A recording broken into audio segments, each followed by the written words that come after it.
Good evening guys. So ఈరోజు 20th March యొక్క current affairs discuss చేయబోతున్నాం అనమాట. The first question of the day is regarding the India Bhutan relations. India Bhutan relations న్యూస్లోకి ఎందుకు వచ్చింది? Because of this project. So there is a project called the Gelepu project.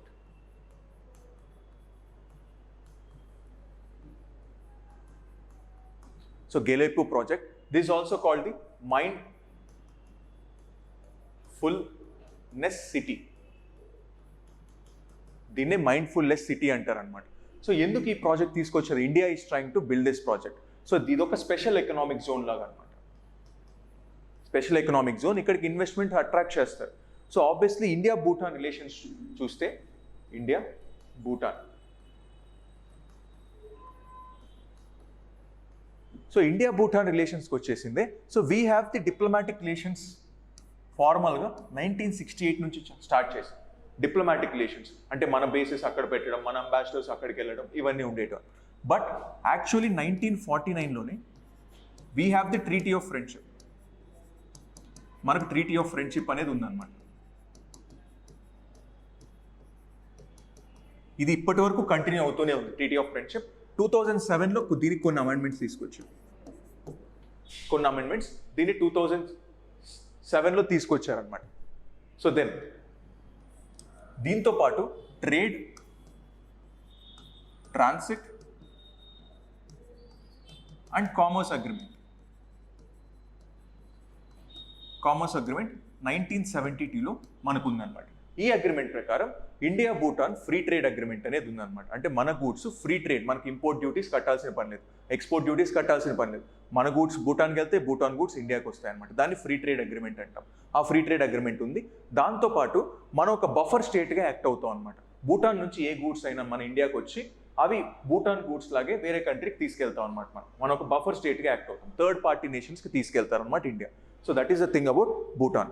We look at the statements. Formal diplomatic relations 1968లో start అయ్యని ఇచ్చారనమాట. Obviously 1968లో start అయ్యాయి. The basic framework for the టీటీ of friendship and cooperation 1949లో start చేశారు, which was later renewed in 2007. So this is a right statement. Both the statements are true here. Now we look at the next question. So central government, so రీసెంట్గా the central government has brought the captive elephant rules. So captive elephant rules అనేది తీసుకొచ్చింది అనమాట. Transport and transfer rules. So ఇంతకు ముందు వరకు wild life protection act అనేది మనకు ఉండేది. Wild life protection act 1972. Wild life protection act 1972 ban చేసింది అనమాట. సో క్యాప్టివ్ ఎలిఫెంట్స్ ఉండకూడదు, that transport of captive elephants ఉండకూడదు. వైల్డ్ ఎలిఫెంట్స్లో లైక్ వీడియో మనం ప్రొహిబిట్ చేయాలన్నమాట. Movement of the wild elephants from one national park to the other national park. ఇలా చేయడానికి వీల్లేదన్నమాట. కానీ దీనికి అమెండ్మెంట్స్ తీసుకొచ్చారు. వైల్డ్ లైఫ్ ప్రొటెక్షన్ యాక్ట్ 2022లో అమెండ్మెంట్స్ తీసుకొచ్చారు. ఈ అమెండ్మెంట్స్ ప్రకారం దీంట్లో కొన్ని సెక్షన్స్ యాడ్ చేశారు. ఆ సెక్షన్స్ని అలో చేస్తాయన్నమాట. క్యాప్టివ్ ఎలిఫెంట్స్ని ట్రాన్స్ఫర్ చేసుకోవచ్చు, ఓనర్షిప్ కూడా ట్రాన్స్ఫర్ చేసుకోవచ్చు. అసలు క్యాప్టివ్ ఎలిఫెంట్స్ అంటే ఏంటి? ఫర్ ఎగ్జాంపుల్ జ్యూస్లో ఆ జ్యూస్ కానీ సర్కస్లో కానీ మనం ఎలిఫెంట్స్ వాడతాం. అలాగే రిలీజియస్ గ్యాదరింగ్స్కి ఎలిఫెంట్స్ వాడతాం, టెంపుల్స్లో ఎలిఫెంట్స్ వాడతాం. వీటిని క్యాప్టివ్ ఎలిఫెంట్స్ అంటారు. వాటికి ఒక పర్టికులర్ ఓనర్ ఉంటారు. ఆ పర్టికులర్ ఓనర్షిప్ ట్రాన్స్ఫర్ చేసుకోవచ్చు అనమాట. ఇప్పుడు ఈ వైల్డ్ లైఫ్ ప్రొటెక్షన్ యాక్ట్ 2022 ప్రకారం.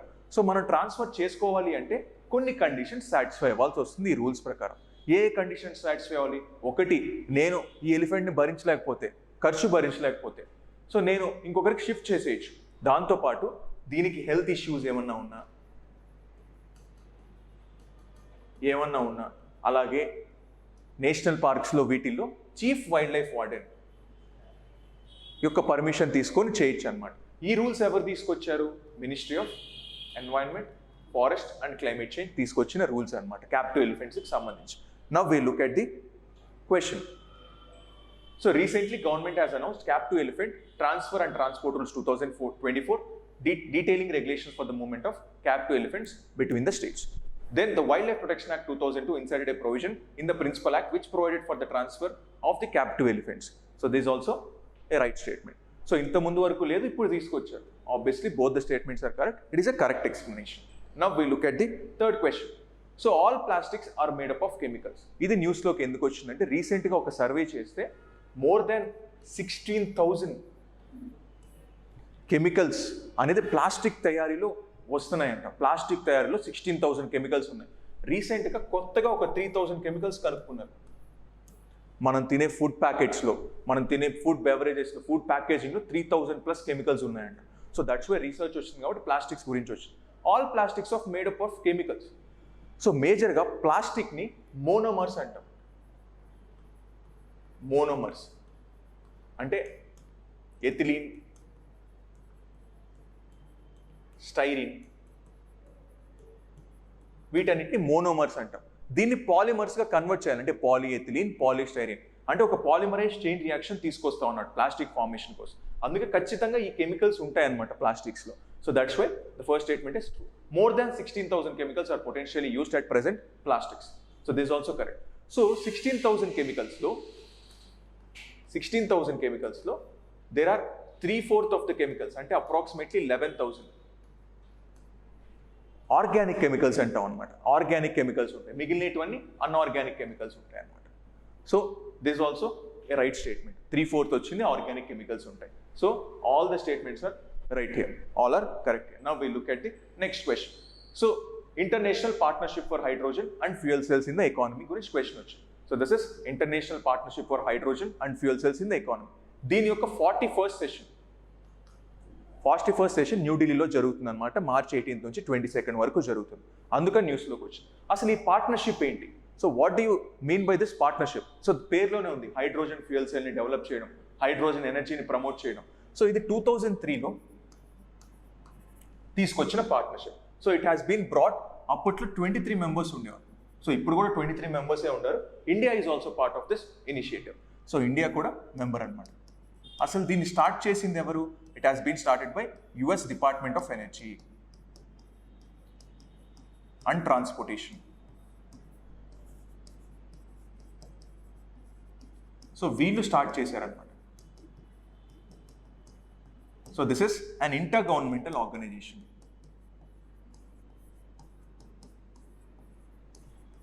ఇంటర్ గవర్నమెంటల్ ఆర్గనైజేషన్ మేజర్గా హైడ్రోజన్స్ కోసం వర్క్ చేస్తారు. Hydrogen gas, hydrogen fuel cells కోసం వర్క్ చేస్తారు అనమాట.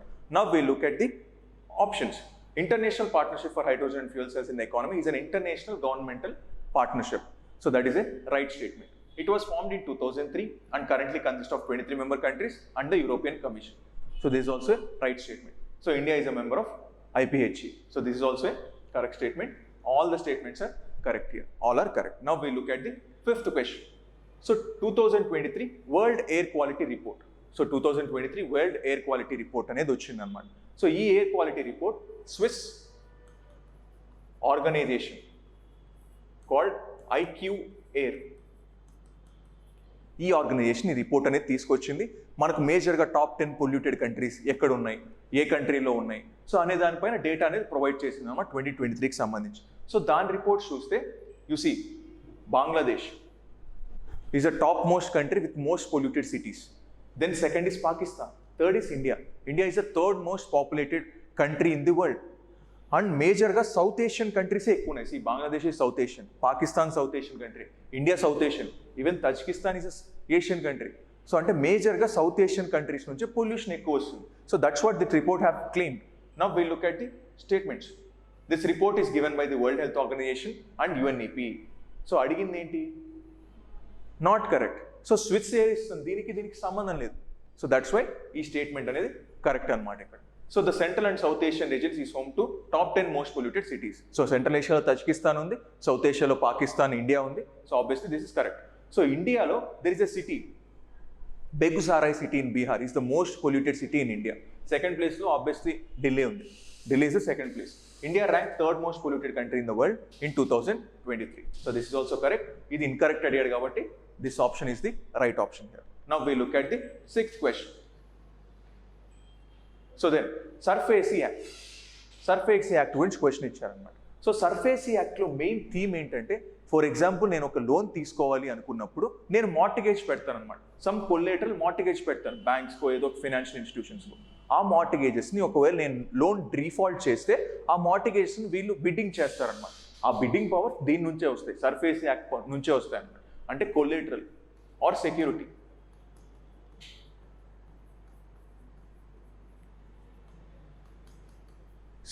We can go for the biddings, we can go for the sellings. అంటే ఆ బ్యాంక్ చేతిలో కానీ కొలేటరల్ కానీ ఉంటే వాళ్ళు సెల్ చేసుకోవచ్చు దాన్ని. సో ఎప్పుడు సెల్ చేసుకోవచ్చు, ఎప్పుడు సర్ఫేసీ యాక్ట్ అప్లికబుల్ అవుతుందని we have some provisions. So చూస్తే మనకు సో ద డెప్త్ should be greater than 1 lakh. ఖచ్చితంగా అప్ అనేది 1 lakh పైన ఉంటే సర్ఫేసీ యాక్ట్ తీసుకురావచ్చు. దాంతోపాటు so the principal plus interest, ఎవరైతే ప్రిన్సిపల్ అండ్ ఇంట్రెస్ట్ పే చేయరో so the amount should be more than 20%. 20% కన్నా ఎక్కువ ప్రిన్సిపల్ అండ్ ఇంట్రెస్ట్ పే చేయకుండా ఉండాలన్నమాట. And it does not apply to agriculture lands. అంటే అగ్రికల్చర్ ల్యాండ్స్ మార్టిగేజ్ పెట్టినా సరే వీళ్ళు సర్ఫేసీ యాక్ట్ ప్రకారం దాన్ని అమ్మడానికి లేదనమాట బ్యాంక్స్ కానీ. So no agriculture land.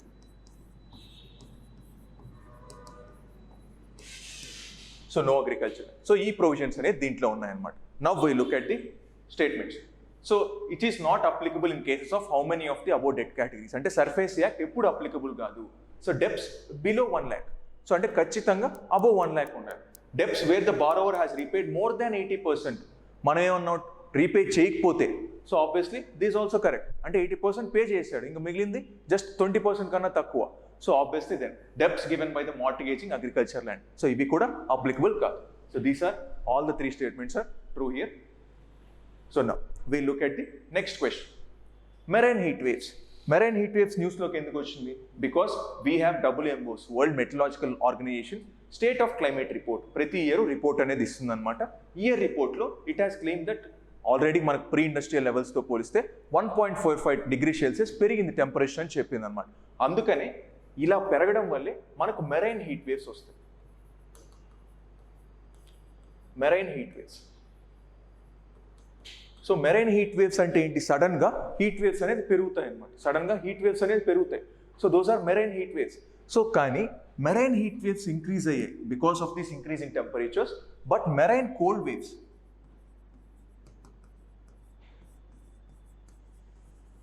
Marine cold waves అనేది రిడ్యూస్ అయ్యాయి అనమాట. That's what this report is claiming. ఈ రిపోర్ట్ అనేది అది చెప్తుంది అనమాట. Now we look at the statements. So marine heat waves and marine cold spells are prolong periods of extremely high temperatures or low temperatures in the Cs and the ocean. Marine అంటేనే Cs and the ocean. అక్కడ extreme high ఉండొచ్చు, extreme లో ఉండొచ్చు. So this is a right statement. Both marine heat waves and marine cold spells have become more frequent, intense and long lasting since the late 19th century due to human induced climate change. Marine heat waves పెరుగుతున్నాయి కానీ marine heat waves long lasting గా లేవు. So this is a wrong statement. El Nino can cause widespread marine heat waves in the eastern tropical region. Obviously El Nino వల్ల నాకు warming of the Pacific Ocean జరుగుతుంది. So this is a right statement. How many of the above statements are not correct?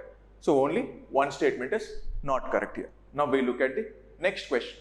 So cryosphere, same ఇదే రిపోర్ట్లో, ఈ world report state of climate రిపోర్ట్లో cryosphere గురించి నువ్వు mention చేశారు. So cryosphere, so it is a Greek word అనమాట. Cryosphere అంటే it is a Greek word called kryos. So kryos అంటే సింపుల్గా ఐస్ అనమాట. It is nothing but ice. So దాని నుంచి క్రయోస్పియర్ అని. సో స్పియర్ అంటే ఇప్పుడు అట్మాస్ఫియర్ అంటే ఏంటి? గ్యాసెస్ ఉన్న వాటిని అట్మాస్ఫియర్ అంటాం. సో హోమోస్పియర్ అంటే ఏంటి? హోమో లేయర్స్ ఉన్నవాడిని హోమోస్పియర్ అంటాం. సో ఇప్పుడు క్రయో అంటే ఐస్ ఉన్న లేయర్స్ అన్నిటిని we can call it cryosphere అంటాం. Now we look at what are the ice layers. ఒకటి ఐస్ బర్గ్స్లో ఉండొచ్చు, సీ ఐస్లో ఉండొచ్చు, ఈవెన్ లేక్ అండ్ రివర్ ఐస్లో ఉండొచ్చు, గ్లేషియర్స్లో ఉండొచ్చు, స్నోలో ఉండొచ్చు, even permafrost region. Permanently frost అంటే పర్మనెంట్ పర్మాఫ్రోస్ట్ రీజన్ అంటే ఎక్కడైనా క్రయోస్పియరే అంటాం అనమాట. So now we look at the options. So which of the following comprises of the cryosphere అన్నారు. సో గ్లేషియర్స్ ఉంటాయి, ఐస్ షీట్స్ ఉంటాయి, సీ ఐస్ ఉంటుంది, areas of snow, areas of permafrost. So obviously all 5 comprises of the cryosphere. Now we look at the next question. Zimbabwe. Zimbabwe. So Zimbabwe, it is facing the famine like situation and because of droughts led by El Nino. So El Nino వల్ల droughts వచ్చాయి, droughts వల్ల famine like situation జింబాబ్వేలో వచ్చింది అనమాట. అందుకని న్యూస్లోకి వచ్చింది. Now we look at Zimbabwe. So this is Zimbabwe. So Zimbabwe is a landlocked country. It is a landlocked country. So Zimbabwe lo major ga there is 40% people who are living in the below poverty line. Below poverty లైన్లో 40% of the people ఉన్నారు. దాంతోపాటు more than 25% children are stunted because వాళ్ళకి తినడానికి తిండే లేదు, famine like situation. So malnutrition వచ్చే chance ఉంటుంది. So now we'll look at the statements. So Zimbabwe is a landlocked, low income and food deficient country in northern Africa. So ఇది northern ఆఫ్రికాలో లేదు, it is present in the near to the southern Africa. So that's why the first statement is wrong here. About 70% of the population is dependent on rain-fed farming. So rain-fed farming అంటే rain వస్తేనే నాకు farming జరుగుతుంది, లేకపోతే dry land అయిపోతుంది అనమాట. So అందుకే మనకి El Niño like situation వచ్చినప్పుడు it is a hectic task for Zimbabwe. So this is a right statement. More than 40% lives in the extreme poverty. So this is a right statement. Only 2 statements are correct here. Only 2 are correct here. Now we look at the next question. So ఈ కార్కి air కండిషనర్కి ఉన్న relation ఏంటి? So ఇది Hindu science పేజ్లో వచ్చింది, because UPSC can pick anything science పేజ్లో నుంచి కూడా తీసుకుంటాడు కాబట్టి. So we need to understand how the AC works in a car. So సింపుల్గా మన లోపల ఉన్న హాట్ ఎయిర్ని బయటికి తోసేసి it will make the things cooler for us. So ఆ బయటికి తోసేయాలి అంటే వీ నీడ్ ఎ కంప్రెసర్. ఆ కంప్రెసర్ యొక్క మెకానిజమే అది, it tries to weed the things out, ఆ థింగ్స్ని బయటికి పంపిస్తుంది. అది చేయడమే కంప్రెసర్ యొక్క వర్క్ అనమాట. ఈ కంప్రెసర్ మెయిన్గా ఇంజన్ పైన లోడ్ అనేది పెంచుతుంది అనమాట. ఏసీ వేసినప్పుడు ఇంజన్ పైన లోడ్ పెంచినప్పుడు ఆటోమేటిక్గా ఇంజన్ ఎక్స్ట్రా వర్క్ చేయాల్సి వస్తుంది ఏసీ ప్రొవైడ్ చేయాలంటే. అటువంటప్పుడు మైలేజ్ అనేది తగ్గిపోయే ఛాన్స్ ఉంటుంది అనమాట. ఎందుకు మైలేజ్ ఏసీ వేసినప్పుడు తగ్గుతుంది అంటారు? Because of this compressor putting the load on the AC, engine AC పైన పడుతుంది, అందుకని వచ్చింది అనమాట. Now we look at the question. Air conditioners, a car's air conditioner affects its mileage to some extent. Air conditioner system can increase the fuel consumption because of extra load on the engine. So obviously both the statements are correct and there is a correct explanation of statement 1. So these are the questions for today. We'll meet again tomorrow guys. See you.